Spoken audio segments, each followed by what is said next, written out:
Hi అండి. మేము హాలిడేస్కి విలేజ్కి వచ్చాము. ఈ పప్పాయి చెట్టు అంతకుముందు వచ్చినప్పుడు చాలా చిన్నదిగా ఉందండి. ఇప్పుడు బాగా పెరిగిపోయింది. కాయలు కూడా కాస్తున్నాయి.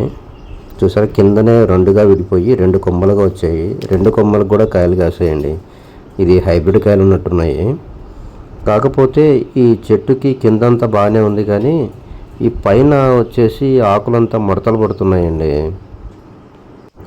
ఆకులు ఈ చిగురు దగ్గర రావడమే ఇట్లా మడతలతో వస్తున్నాయండి. అది ఏమైందో అర్థం కావట్లేదు. చూసారా, ఆ పైన ఉన్న ఆకులన్నీ కూడా ఇట్లా మడతలు పడ్డాయి. చూస్తే ఆకు కింద పురుగు లాంటిది ఏం లేదు, కానీ ఆకు రావడం ఇలా వస్తుంది. ఇంతకుముందు పప్పాయి చెట్లకి ఇలాగే ఆకులు చూశానండి, కాకపోతే ఏమైందో తెలీదు. ఇది ఇలాగే వదిలేస్తే ఇది చనిపోయేలాగా ఉందండి. దీనికి ఏదైనా సొల్యూషన్ ఉంటే చెప్పండి. పైన చిగురు దగ్గర వచ్చే ప్రతి ఆకు కూడా ఇలాగే వస్తుందండి. దాని దగ్గర వచ్చే పూత కూడా ఇప్పుడు పిందలాగా నిలబడట్లేదు. దీనికి మీ మొక్క చనిపోకముందు ఏదైనా సొల్యూషన్ ఉంటే చెప్పండి. Thank you.